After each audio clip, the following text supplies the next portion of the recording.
Hi students, good morning. एक बार फिर आपके अपने चैनल हेमडी हैन इंस्टीट्यूट में खुश आमदीद। थंबनेल से आप गाइस को अंदाज़ा हो गया होगा कि आज मैं आपके लिए लेकर आई हूँ बायोलॉजी के क्वेश्चन विद आंसर के साथ। आज का सेशन शुरू करने से पहले आप सभी व्यूअर्स को रमज़ान करीम मुबारक। अब चलते हैं अपने क्वेश्चन नंबर 1 की तरफ। Name the scientist who given the word vitamin. Answer है सीपंग। अगला क्वेश्चन है what is called is study of vitamins. Answer है विटामिनोलॉजी। अगला क्वेश्चन है what is the chemical name of vitamin है। आंसर है रेटिनोल। क्वेश्चन नंबर 4 है name the water soluble vitamins. Vitamin B और विटामिन सी को water soluble vitamins कहते हैं। अगला क्वेश्चन है name the fat soluble vitamins. Vitamin के, ई, डी एंड विटामिन ए को पेट सोलुबल विटामिन्स कहते हैं। आप इन चारों विटामिन्स के नामों को कीड़ा नाम से भी याद कर सकते हैं। वैसे विटामिन बहुत से होते हैं। अगले किसी और वीडियो में विटामिन्स के बारे में डिटेल से बात करेंगे। अगर बात की जाए विटामिन के और विटामिन डी की, तो हमारी बॉडी इन दोनों को खुद बना सकती है। विटामिन डी सूरज की रोशनी जब हमारे जल्द पर पड़ती है तो बनती है, और विटामिन के हमारे बॉडी के अंदर छोटी हाथ में एक बैक्टीरिया पाया जाता है जो विटामिन के बनाने का काम सरंजाम देता है। विटामिन सी वो वाहिद विटामिन होता है जो हमारे जिस्म के अंदर स्टोर यानी ज़ख़ीरा नहीं होता। हम जैसे पेशाब करते हैं ये पेशाब के साथ निकल जाता है। विटामिन सी खट्टी चीज़ों में ज़्यादातर पाया जाता है, मसलन इमली, नींबू, माल्टा वगैरह। इनके अलावा यह मिर्चों और सब्जियों के छिलकों में भी वापर मिकदार में पाया जाता है। इसकी कमी से सक्रिय बीमारी हो सकती है। सक्रिय डिजीज़ मसूड़ों की बीमारी को कहते हैं। इस बीमारी से मसूड़ों से खून आता है और दांत कमज़ोर होकर गिरने लगते हैं। और विटामिन डी की कमी से बांझपन होता है। यह हरी सब्जियों और खुश्क फ्रूट में पाया जाता है। विटामिन डी का दूसरा नाम ब्यूटी विटामिन भी है। अगर बात की जाए विटामिन बी की, तो इसके कई अक़साम होते हैं। विटामिन बी को बी कॉम्प्लेक्स भी कहते हैं। इसकी कमी से बेरी बेरी बीमारी होने का खतरा लग जाता है। बेरी बेरी स्किन डिजीज़ होती है। इस बीमारी में जल्द खुश्क होने के अलावा पटने भी लगता है। विटामिन बी की कमी से जल्द का कलर कभी हद से ज़्यादा सफ़ेद और कभी हद से ज़्यादा काला पड़ जाता है। विटामिन बी की कमी से जल्दी हमराज होने का खतरा बढ़ जाता है। अगर बात की जाए विटामिन ए की, तो विटामिन ए की कमी से अंधापन हो सकता है। विटामिन ए का केमिकल नाम इसलिए रेटिनोल रखा गया है क्योंकि इस विटामिन का ताल्लुक आंखों की रोशनी से होता है। यह गाजर और गोल्डन राइस में पाया जाता है। इनके अलावा अगर फ्रूट्स की बात की जाए तो येलो कलर से जो फ्रूट्स होते हैं, फॉर एग्ज़ाम्पल आम है, अनानास है, इनमें भी ये पाया जाता है। अब चलते हैं अपने अगले क्वेश्चन की तरफ। The exchange of gases in lungs occurs in. Answer है अल्वीओलाई। अगला question inspiration is also known as. Answer है इनहेलेशन। अगले क्वेश्चन की तरफ चलते हैं। The structure between chest cavity and abdomen is. Answer है डायपेम। अगला question removal of air from respiratory organ is called. Answer है एक्सप्रेशन।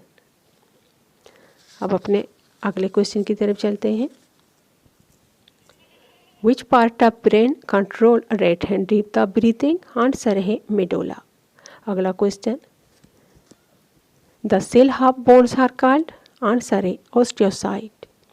अगला question which of the following is involve in growth of bones. Answer है calcium.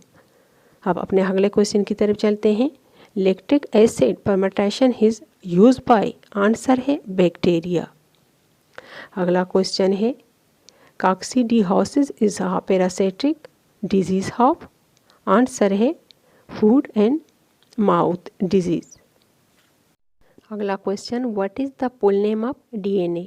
DNA का full name deoxyribonucleic acid है।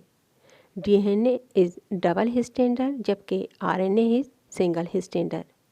अगर इन दोनों की लोकेशन की बात की जाए सो डीएनए और आरएनए ये दोनों सेल के अंदर न्यूक्लियस में पाए जाते हैं और न्यूक्लियस के अलावा डीएनए सेल के अंदर माइटोकॉन्ड्रिया में पाया जाता है, जबकि आरएनए सेल के अंदर राइबोसोम में पाया जाता है। अगर प्लांट्स की बात की जाए तो ये प्लांट्स के सेल के अंदर क्लोरोप्लास्ट में पाया जाता है। डीएनए के मॉडल को विटसन क्रेग के नाम से भी जाना जाता है। जैसे कि आप सभी को पता है कि बायोलॉजी की बुनियाद सेल यानी खुले से होती है। सो सेल के बारे में डिटेल से मैंने अलग से एक वीडियो पहले से बना रखी है, आप चाहें तो उसे देख सकते हैं। आप सेल और मेरे चैनल यानी हेमडी इंस्टीट्यूट का नाम लिखकर सर्च कर सकते हैं। सो चलते हैं अपने अगले क्वेश्चन की तरफ। Who is the father of genetics? Answer है मेंडल। अगला क्वेश्चन है the process of eating hen being eaten is called? Answer है फूड एंड चेन। अगला question any unwanted hen harmful change his environment is called? Answer है pollution. अगला question living place of organism along with its surrounding is called? Answer है environment. अगले question की तरफ चलते हैं। Transmission of biological information is called? Answer है genes. अगला क्वेश्चन है what content in two chromosome? Answer है क्रोमेटिक। अगला question chromatin is composed of? Answer है डीएनए प्लस प्रोटीन। अगला question which is not found in DNA? Answer है uracil. अगला question RNA contents? Answer है ribosome and uracil. अगला question the functional unit of kidney is? Answer है nephron. अगला question है double fertilization takes place in? Answer है flowering plant. अगला question emphysema and asthma are diseases? Answer है respiratory system. अगला question male part of flower called? Answer है stamen. अगला question है female part of flower called? Answer है carpel. जी तो नाजरीन अगला क्वेश्चन है when the fertilization takes place by gametes up to parents is called? Answer है अलैगेमी। अगला question the synthesis of RNA from DNA in the nucleus is called? Answer है transcription. ये biology के बहुत ही इम्पोर्टेंट क्वेश्चन हैं। आप इन सारे क्वेश्चनों को 2-3 दफ़ा देखें, आपको अच्छे से याद हो जाएंगे। अब चलते हैं अपने आज के सेशन के अगले क्वेश्चन की तरफ। How many glands in our body? Answer है there are 2 types of glands in our body. Number 1 पर है एंडोक्राइन ग्लैंड्स और नंबर 2 है एक्सोक्राइन ग्लैंड्स।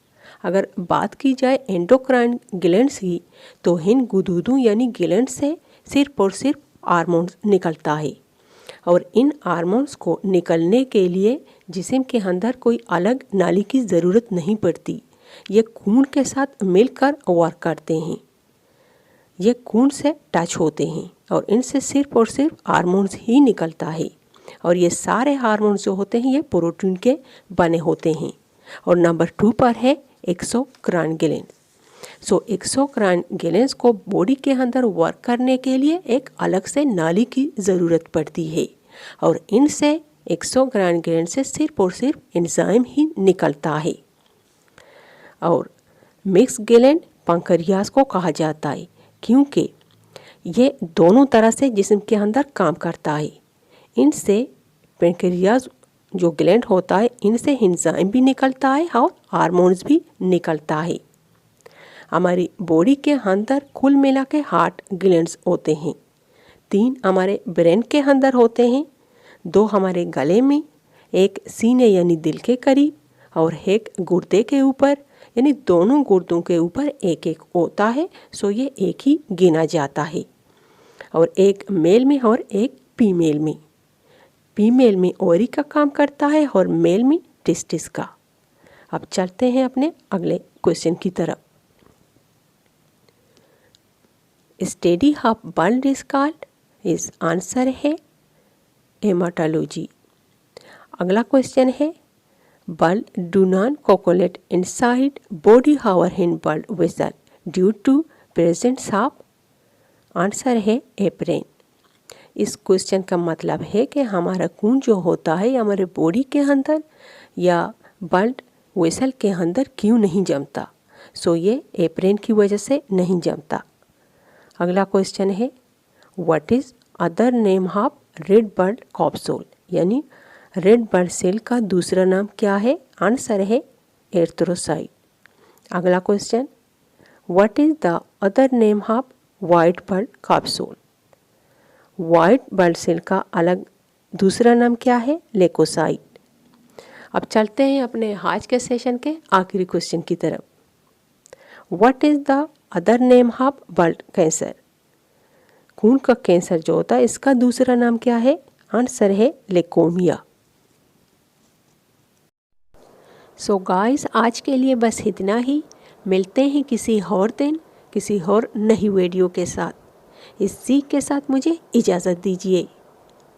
गाइस आपकी किस्मत का लेखा आपसे कोई छीन नहीं सकता, क्योंकि रब ने लोगों को आपके मुकद्दर तक रसाई नहीं दी है। शुक्रिया। अल्लाह आपको और आपके चाहने वालों को हमेशा खुश और आबाद रखे। अल्लाह मुहाफिज़।